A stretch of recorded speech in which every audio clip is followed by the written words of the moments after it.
Welcome to Entreprogrammers Podcast, the podcast for developreneurs, the podcast where you get to be a fly on the wall listening to real conversations of three developers trying to tackle the challenges they face as entrepreneurs. All right, we're live. And I got to drop off like right at 10 or just before 10 because I got a meeting at 10:30 downtown. So okay, I've got my new camera, my video camera. I've got it hooked up to this little box that lets me use it as a webcam. So super high quality. cool. So no Josh today. I think Josh, hopefully he hasn't offed himself. He's not been too happy with the results we've been getting. We did a membership drive. And what did you guys get this time around? well, he messed up the last email. Like he closed the cart at UTC like -4 or like 0.04 or something. What was it? It was set to like UTC -4 minutes instead of UTC -4 hours. Oh, So it screwed up the whole thing. So we had to send out another email. So let me see what we ended up with, but it wasn't quite what we were expecting. It was 30 or 32 sales, it looks like so far. So it might go up a little bit more. I think we probably lost probably 5 sales off of that from the screw up. oh, So man. again, not quite. I mean, it's not horrible results, but on his other membership drives, he got like 56, 55, 88. And this one was total how much?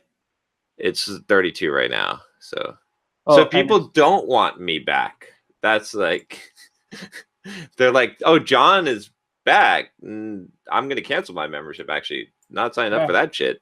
So, well, Josh must be happy then. yeah, well, I don't know. So we'll see.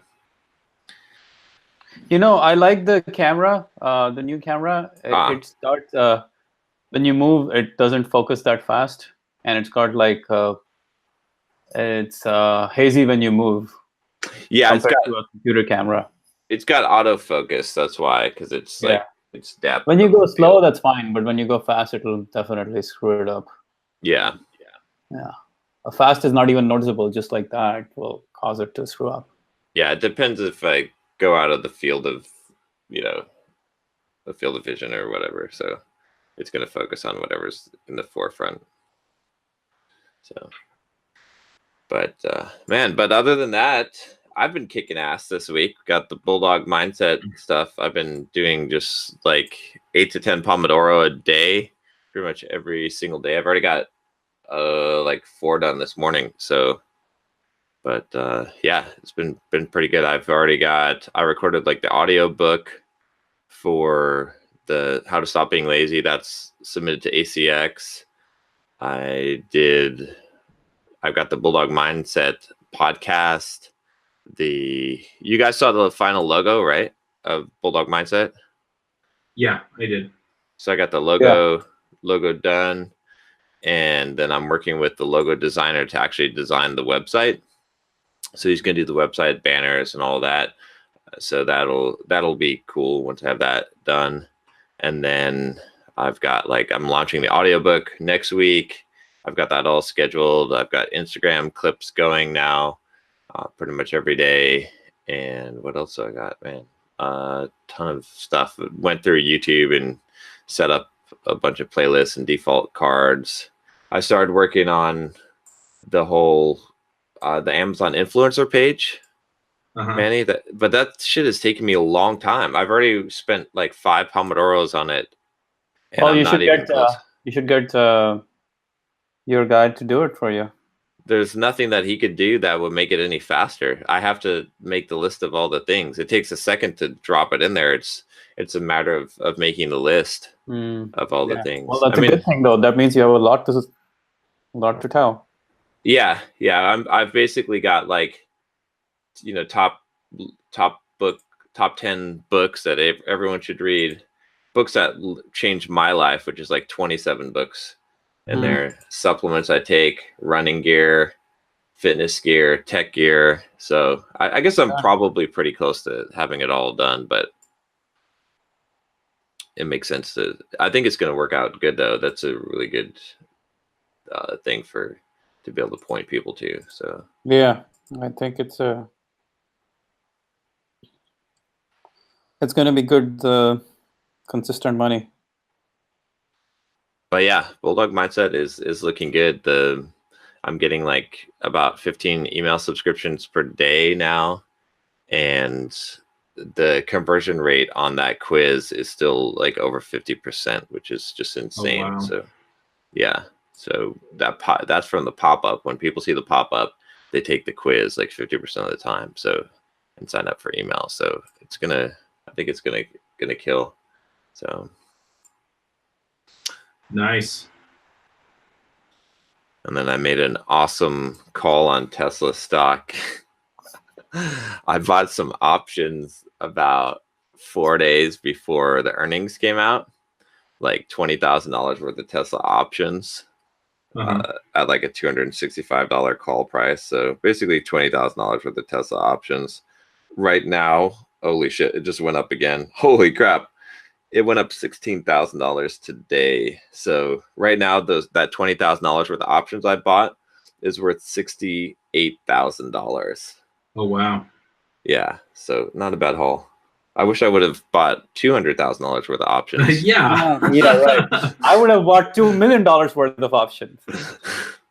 $2 million worth of options. I should have maxed out my trade account, like just did like $1 million worth of options. Then I would have been, made a nice easy $2.5 million. Yeah, you never know. Never know. But I'm happy with a gain of like, what is it, like $50,000 almost. So yeah, in a week. Yep. Very cool. Can't argue with that. So are you moving ahead with things? I mean, you've set up the webpage and you've got the logo and the podcast and stuff, but have you actually launched content under Bulldog Mindset yet? I've got the first, the YouTube channel has been going, right? So that's, we also relaunched the Simple Programmer YouTube channel this week. So I'm putting content out on there as well. And then I just wrote my first blog post for Bulldog Mindset this week. I'll be publishing that on Monday. That'll be like, what is the Bulldog Mindset? The big kind of core article there. And then Instagram has been going crazy with putting out Instagram stuff. I've got like little clips. So I'm taking the YouTube videos and I'm having Rodrigo make clips from them. And then he's doing it kind of Gary V style. So I got that implemented. Manny, he's got the text above and then the text at the bottom. So the newer clips. So it'll probably like there's 5 more clips and then those ones will start rolling out. So yeah. So basically, working on that. Got the email list going with Bulldog Mindset. So it's pretty much the other thing I did was I hired a pixel artist this week to create the badges and the emojis, custom emojis for the YouTube membership. Right, YouTube allows you to have like a membership where people can become members for $5 a month. So I hired this pixel artist to take the Bulldog Mindset logo and to make emojis and the badges for that. So that'll be, we'll see. I'm not going to like heavily promote it, but that'll be like some extra revenue because there'll be plenty of people like the super fans for the channel will want to pay the extra $5 a month to be members, right? To be able to get this stuff. So yeah, that makes sense. Nice. Cool. Are you gonna put it all on? I guess podcast is also coming. YouTube podcast. Podcast is out already. It's the same. It is. No, it's a new podcast, but it has to be approved. I think I'm still waiting. Same audio as YouTube. Yeah, same audio as YouTube. Yeah. So I'm waiting for it to show up. I haven't gotten the email from iTunes yet that says that it's that it's good. So I'm just checking. Let's see if they've.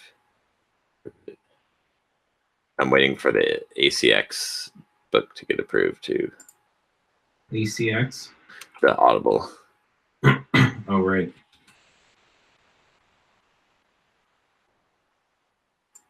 But yeah, I think the audiobook will do well. That'll be a big win. Yeah. I've been doing a lot of automation and segmentation and all that stuff to kind of reconfigure or kind of clean up everything. Yeah. Make it nicer and more streamlined this time around. I guess this is kind of something you need to do every quarter, more or less. Otherwise, things go out of whack, and new products come in, and they kind of lose their position. Like, it becomes complicated unless we are constantly. How often are you guys doing like your automation, like macking around with the automation, like every week? Yeah, I've been lately, but that's mostly because that's kind of the big thing that I've been working on. So this is almost like your first time around doing it, right, Chuck? I mean, I've done some before. I used Zapier pretty heavily in the past, but why are you using Zapier? So the way that I had things set up, I was using Schedule Once, and then whenever somebody scheduled on Schedule Once, it would create a Google Doc for them to give us information to prep with, and then it would email them through SendGrid and say, hey, here's the doc, make sure that we have something to prepare with, blah, blah, blah. And now I'm pulling all that into Podwrench. So it's kind of the next level, and it's all custom. All right. But in terms of your email list, are you doing any automation there? Or you're still... I need to figure that out, because my email list hasn't been growing, but I haven't really focused on that. Yeah, that's probably the better way to say it. So, well, it hasn't been growing, and the reason is because I haven't gone out of my way to set anything up so that people, see something they want there and will sign up. So I need to push that. I need to kind of solidify the core message on the mailing list. So anyway, there are a couple of things that are in play there, but I kind of want to get the content production stuff clicking along. I may actually delegate some of that to Michelle and have her do some of the automation and stuff there. So I just show her how to set up like lead magnets and things like that. And then right, yeah. So that will be a process to figure out the right lead magnets and figure out the right automation sequences, especially for indoctrination or for selling something. Yeah. You're not really selling anything right now on your email list, are you? No, not really.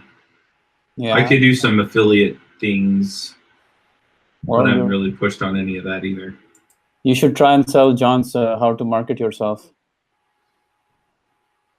Maybe.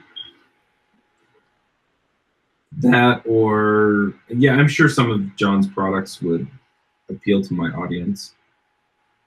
Yeah. You could put the affiliate Gauntlet in there. True.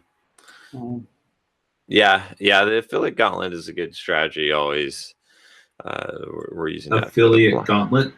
Basically, like, have an email sequence where what you're doing is that you just, you're teaching something, or you have some, something that, and you're just able to recommend a bunch of different products that they need in order to solve the problem. So like we do that with the blogging course, and we end up doing like, we've got Bluehost in there for building your website. We've got Thrive themes in there. We've got I see. Like, yeah, Drip, that makes sense. Yeah. So yeah, I mean, but that always requires a certain level of. The good thing is, if you haven't really segmented your audience at all, Chuck, you're actually in a good spot. because you can start from ground zero right now. Yeah. Yeah.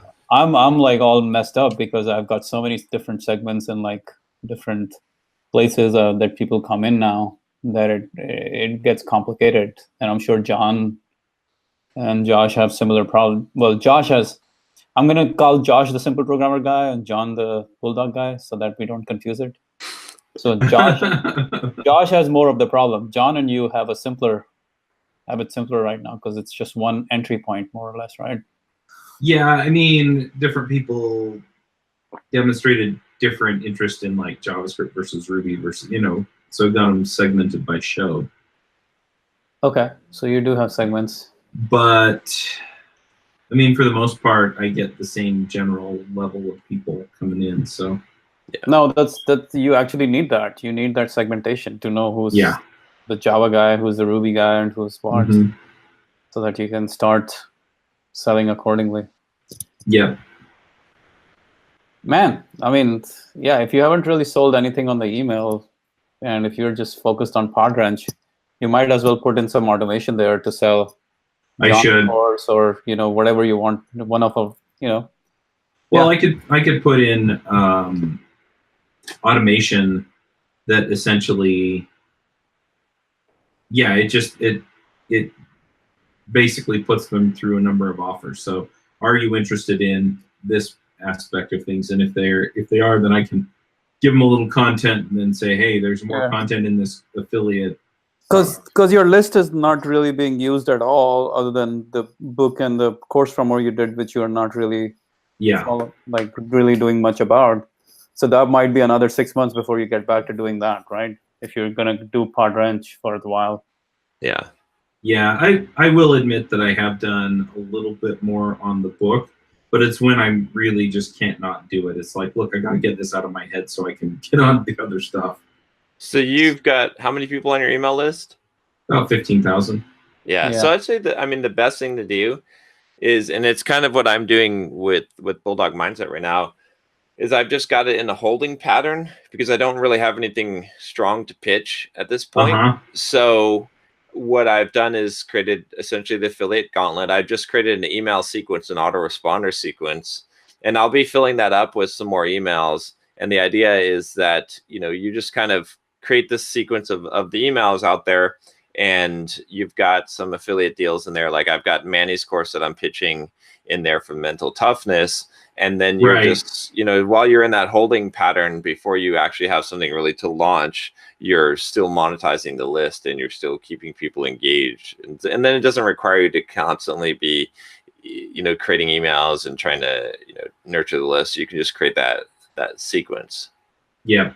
Well, and I think I know where I'm going to head after I get a lot of Podwrench done, which incidentally, I just hired a developer to help me build it. And he's worked with me before, so I was pretty comfortable making that call. But yeah, once I get Podwrench kind of clicking along, and with his help, I should be able to finish it a lot more quickly. But yeah, then what I want to do is I want to set something up that's kind of, how do I put it? Did you guys ever use Peep Code at all? Peep Code? Peep Code. P-E-E-P. Oh, Peep Code. Yeah. Yeah, Jeffrey Grossenbach. It was bought by Pluralsight. Yep. And I think they wasted it incidentally. Yeah. But anyway, so I kind of want to put something together like that. And he had other people like building. They didn't really do courses. They were more like hour-long videos introducing you to some library or some concept. And I really like that model. Because I don't want people to be like, okay, I've got to spend 10 hours or 6 hours watching a course. Right. I want people to be, have it basically be an impulse buy where then they can impulse watch it, right? And an hour or a half hour seems to be about the right thing. So kind of what I'm envisioning there is Rails in an hour, or, and it's like, look, we're going to move a little bit quickly and we're going to gloss over some things. But at the end of the 1 hour, you should be able to pick up Rails and go fiddle with it on your own and build something that's somewhat useful. Vue in an hour, Vue.js or React in an hour. And then if people want to go and kind of string some of them together so that they can get like a full-on course, or maybe there's more Rails in another hour or something. You know, that if we just can't quite get it in an hour, so then they can, anyway, that's kind of the direction that I'm thinking of going in. And then I also want to do a whole bunch of stuff similar to what you did, John, for a while. But it's really focused around like that personal freedom, developer freedom kind of thing. And it's like, look, here's how you level up. Here's how you, right, you know, which is your 10 steps to learn anything quickly. Here's how you figure out what, you know, what's on trend that's going to pay off for you to learn. Here's how you go talk to, you know, here's how you talk to your boss to get a raise. Here's how you find a job where they will allow you to work on open source. You know, so all the things that people talk about as whatever fulfillment factor, you know. So if freedom to you means that I can go home at the end of the day and I don't have to think about work until I go back tomorrow, great. If freedom to you means I can go into work and work on things that really interest me, great, right? And so it's that kind of coaching, that kind of guidance that I can give to people. And so I want to do that too, but I think I'm going to structure that as a subscription. Yeah. And basically I already bought the domain for this, but anyway, so the idea is that, yeah, so you can come watch the videos or whatever, and we'll talk about some aspect of it. But then I also want to do a monthly Q&A for subscribers. And, you know, I'd probably post some of that Q&A on the podcast feeds, or, you know, like you're saying, you know, with Instagram and things like that. I went and looked at those slides by Gary Vee. I love that. Yeah, yeah. The way that kind of goes together. And so I feel like I can do a lot of that stuff. And then I can also answer some of the shorter answers on YouTube and things like that and bring people in that way. But yeah, so I can essentially then help people create the kind of career that they want, instead of just coming in, you know, and yeah, newer people, it's more or less, I want to get paid to write code. But as you progress in your career, you can make it into something a little bit more deliberate instead of, oh, I went and got another job and got a raise. Yeah. And so that's where I want to go next. But and it's been really hard for me to hold back on that. The only reason I've been able to is because I haven't really started it yet, except for the book. And so anyway, if I can get Podwrench clicking along, then that takes a huge load off of me that way. And then I can actually start spending the time on this stuff. Yeah, I was going to say that this is something that you might want to just spin off as a separate brand, as a separate business altogether, really. That's kind of what I was looking at, actually. So I put it under, I bought the domain DevRev, which is Developer Evolution, .io. And I'm gonna put it under there. I'm also gonna start doing the conferences again, and I'm gonna put that under DevRev.io as well. And okay, so all of that, I mean, if it's focused around let's level you up, or let's make you a better person, or make you a better employee, or, you know, whatever it is that's going to get you that next step to where you want to wind up, all of that stuff's going to go under DevRev. And then all the podcasts and everything else will remain under devchat.tv. Yeah, I think that makes a lot of sense. And I would say the other piece of this is that before you really start on this, again, I mean, you're already kind of touched on this, but I would, just to double down on what you said, is I would get the podcast business on pretty much autopilot, where, because that's the thing. And again, you know, I'm kind of doing the same strategy with Bulldog Mindset. Is now that Simple Programmer, now that Josh is essentially running it, it doesn't require me for the day-to-day operation. I can build this new brand out, and, you know, and that's, I can put my more of my effort into that. So yeah, the other thing is, though, is that there's a certain synergy there is with YouTube between Simple Programmer and Bulldog Mindset. Bulldog Mindset's a little more general, I guess, in focus. But with mine, I mean, I can market DevRev through DevChat, and, you know, just kind of push everything through that way. But yeah, I as soon as I got challenged to basically get things to the point where I could take an entire month off without touching the business, from my business coach, I realized that I kind of need to do that anyway, just so that I can pursue the things that are really, you know, getting me up and getting me reared up to go. Yeah. And so, I think there's going to be some marketing that has to be done with Podwrench, but I think I can hire people to do most of that stuff, because that is much less tied to me personally as a host or personality behind the business or anything like that than even DevChat is. And I can get away with a lot with DevChat anyway. But if I can get those things to the point where I don't really have to babysit them, and then it opens up a whole field of things for me to do what I really, I'm into at the moment. And if that gets to the point where, again, it's like, okay, I want to move on to something else, I feel like that's also a business that, again, I can automate down. And so I can pull other people in to do the videos, which is something I plan to do anyway. I'll have a team of people who know how to run the online conferences, so I don't have to worry about that. And I can just be as involved as I want to be. Yeah, no, that makes perfect sense. Yeah. Yeah. But I've got to tackle this other stuff first.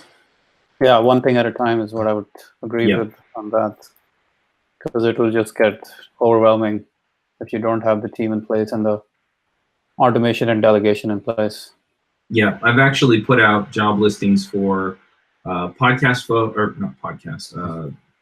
notes folks, for and I've already talked to Eric about transitioning off the show notes. But what was the other one I listed? Oh, sponsorship sales. So I've got listings out for those, and I'm going to see if I can pull people in to take on some of that stuff too. And again, just free things up so that I'm only focused on the one thing right now, which is Podwrench and the automation, and then I can focus on, getting the book done and spinning up DevRev. Yeah. But I haven't been this excited about my work for a while. So. Why's that? Why's that? Well, I mean, part of it was just life was hard, and the other part of it, a lot of it just came down to the fact that I wasn't sure why anymore. Like, I didn't have that why behind it. And so I was showing up and recording podcasts, and initially I did it because I was excited about it and I thought it was cool, and I felt cool when I was doing it, but and I think that can motivate you for a while, but it wasn't enough. And so now it's okay, I can refocus the podcast to be about helping people free themselves from whatever parts of what they're doing that they don't want to do, and focus on the things that really fulfill them. And at the same time, I can turn around and build a community around that idea in DevRev. Yeah. And that's exciting me, because I talk to people and I'm realizing that when I talk to people and they say the things to me about the shows that get me excited, it usually boils down to something related to that freedom. And so it's like, oh, I can go make this difference. I can go hit it. I can give them what they need, and then I'm making things better for them. So, yeah. Yeah, that's cool. That's I felt the same way since probably the last couple of weeks, since I really started just bearing down hard and hitting Pomodoro every day and getting organized and just busting ass. I felt a lot more excited about the work, and just I've been actually waking up in the middle of the night and it's like 3 a.m. and I'm like, shit, it's not 6 yet. I can't get up and get to work. So which is it's good. I haven't felt that way in a long time. So it's good. It's good. I think also part of it too, I actually was reading this real short book I got by Josh Kaufman. His new book is called How to Kill a Hydra. It's a little short, like metaphorical book, but he was talking about one of the concepts in the book, which I agree with, is he's talking about, like, the first time you do something, and sort of like when you start out in business, it's to prove something. It's like to prove something to yourself, to the world. It's like, it's almost like a validation thing. And that's kind of your purpose. And like you said, like, oh, it was cool. Like, I mean, you're a podcaster, you're a personality, like a celebrity in the developer world, right? It's like, that's kind of the driving force. Or you're an entrepreneur, like to call yourself, hey, I made money, I'm working for myself, right? And then that wears off because it's like, okay, well, I've already proven it. And then you kind of hit this slump. And then you get to this point where now you can have the bigger why and the bigger reason behind it, which you don't have to prove yourself anymore. Now there's the real reason, what really excites you about what you're doing. And so, so I think that's just the phase that we all go through. And in anything that we achieve, really, again, the same thing I experienced with fitness and with running and all that is that, the first time is really to prove it. So. Yeah, interesting. Yeah, that is interesting. I think in Resilience, Eric Greitens talks about the idea that your motivations purify over time, though exactly. Yeah, we're not sure if his motivations purified over time, but he still wrote a good book.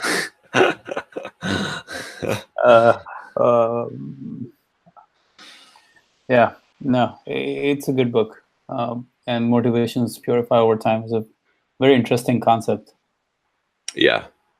Well, I think the other thing is like I've gone through different things, and that it's not just that it's purified. I've changed. Yeah. And so, what I want isn't what I used to want. Yeah, that's part of purification, going through the process of becoming more of you. Yeah. Yeah.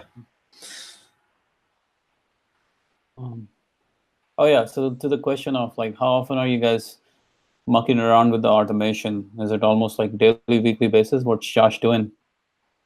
What do you mean, like for automation? With the email automation sequences and stuff like that? Are you doing it like every month, every quarter?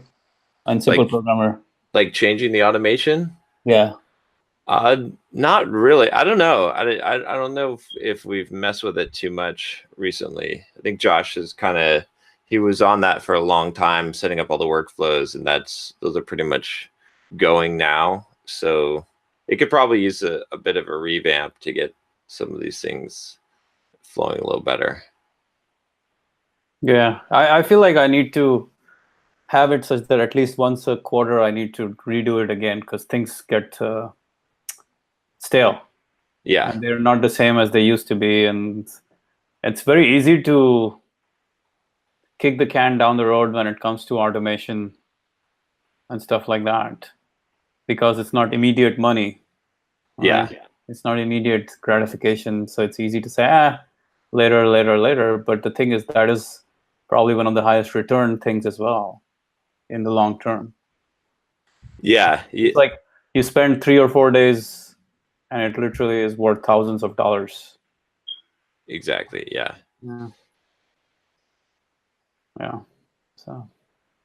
Yeah. I mean, the key thing I think about the automation is the biggest thing is having it in place at all, right? It's like if you have an autoresponder email sequences, like you should not have people signing up for an email list that are not getting pitched something. Even if it were just read this book on Amazon, that would be better than nothing, right? It's like, so that's the key, right? And then from there comes the making a more robust system. And then last comes those micro optimizations, which those micro optimizations can matter if you have a long funnel and you tweak them at multiple points. And if you have a big list. Yeah. And if you can tweak them at multiple points where you get, returns. And that's what I've been looking at is a lot of what I do and the pieces I've been picking up with Simple Programmer and with YouTube and everything is like looking for those little pieces that will make the big difference, right? So looking at, okay, this is the most, so one of the things I did recently was I looked at the most popular video that I have on the channel that gets the most views. And I looked at the cards on that one and to see what card, like how could I tweak the card to make it perform? Because if it's only getting like a 5% click rate, then if I can double that to 10%, then I'm doubling the effectiveness on that, the most effective piece of and then if I can find all of those on the top videos or, those little tiny tweaks, that adds up for a long way down that funnel. So yeah, it's kind of that whole, like, I think 80-20 sales and marketing,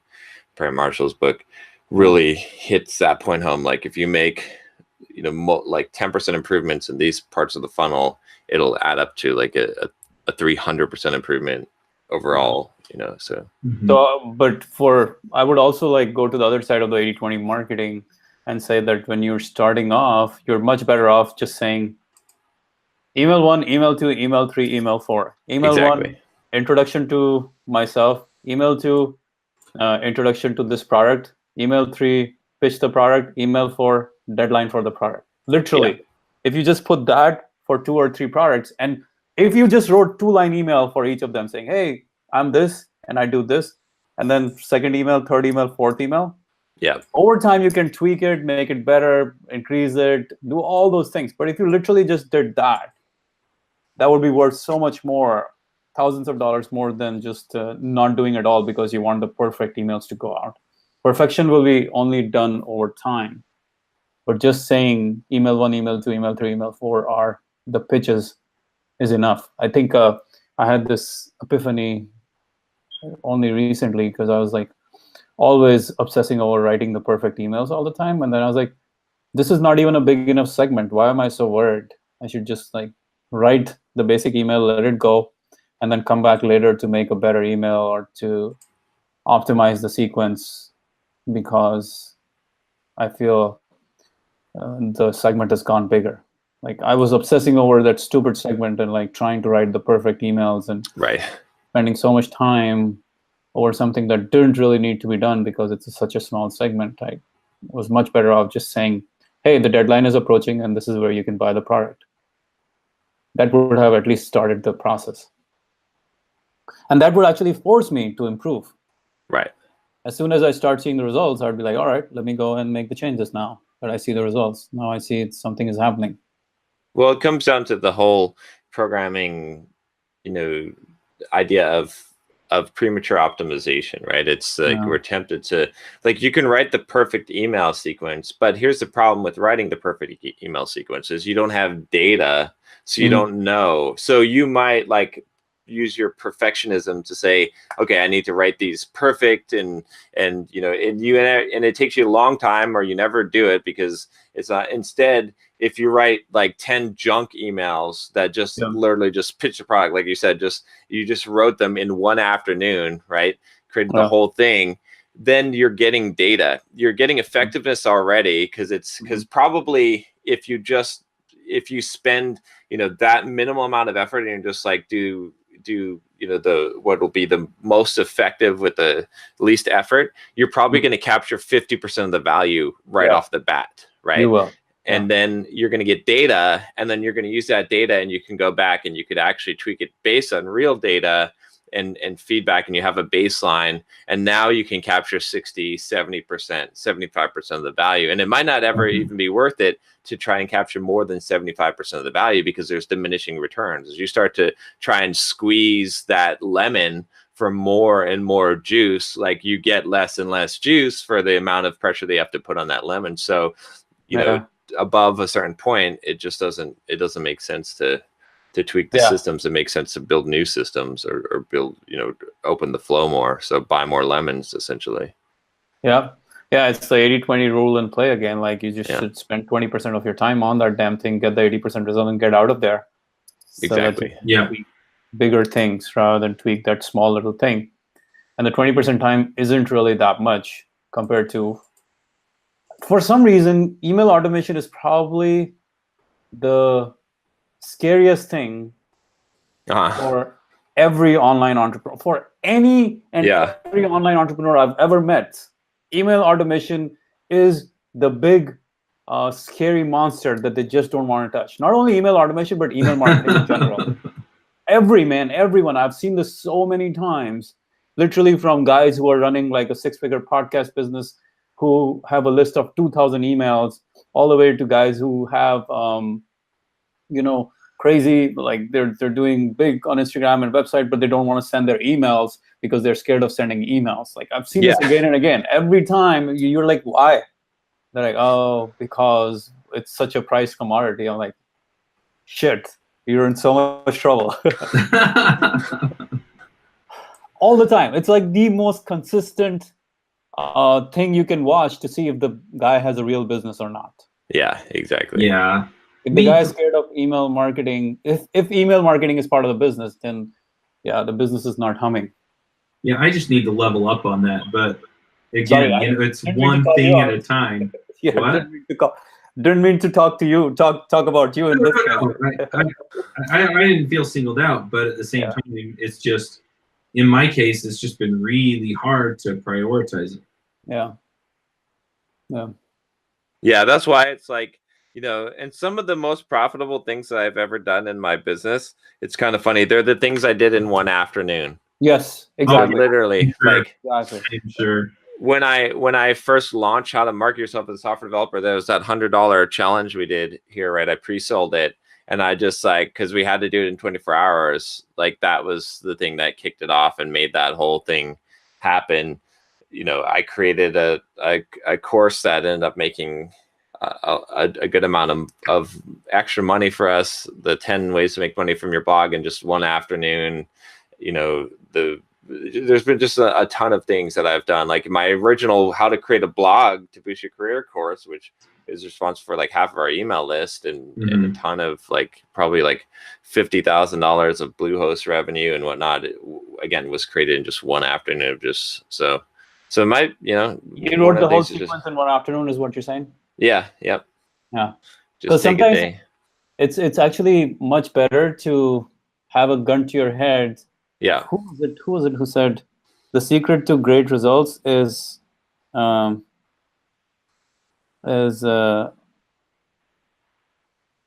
secret to great results is a definite goal and not enough time to get it done.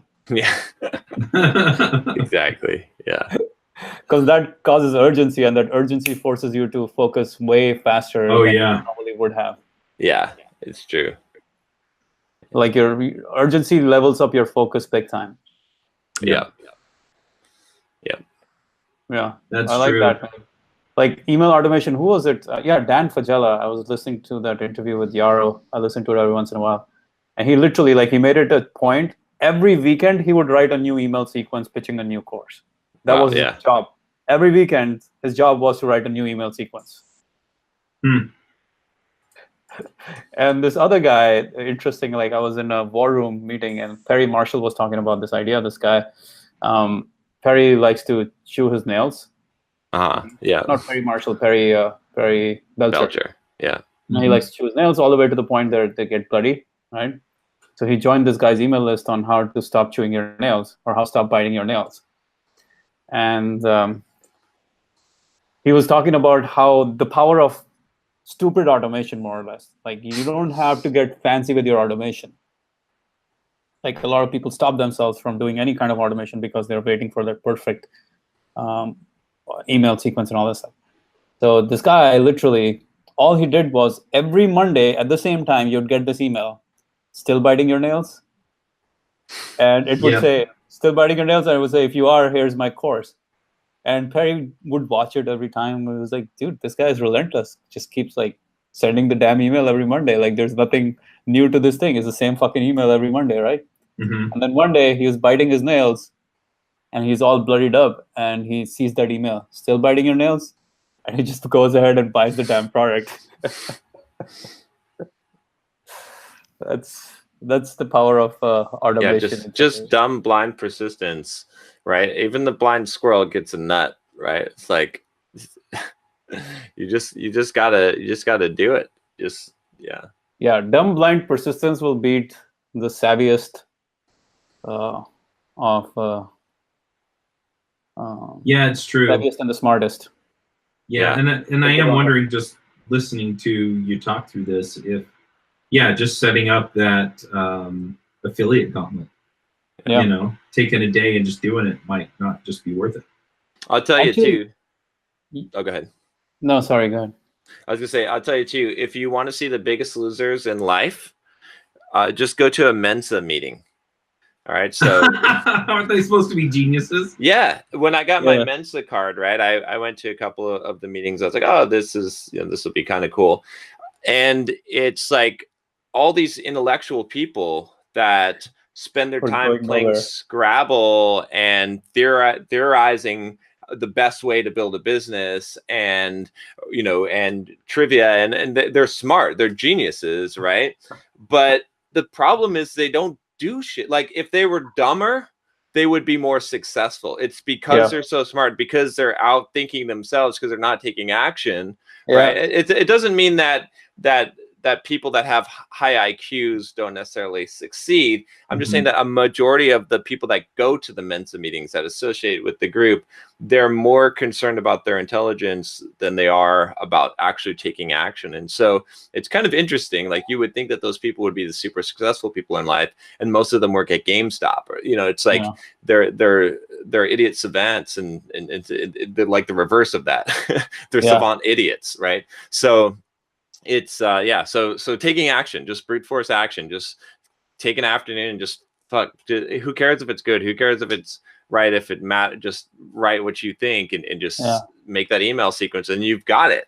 And then you've got something. And even if you're only capturing 10% of the value, now you're capturing value that you weren't capturing before, right? So and people are not going to remember your emails, and they're not going to remember exact details you said earlier on. You can keep on sending the same shit again and again, and they won't remember.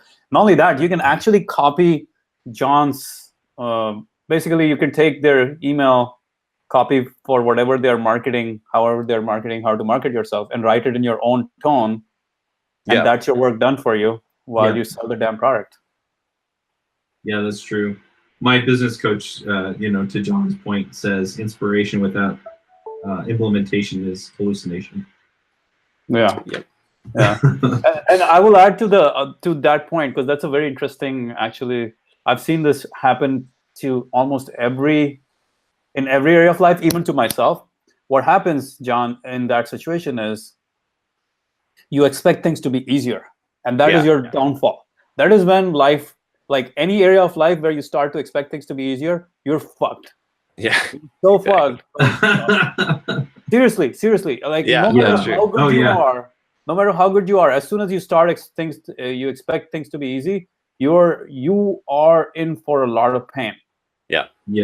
So those people, the Menza guys, the reason why they don't take action, or the reason why they don't go anywhere, is because they believe they're geniuses, so things should come easy.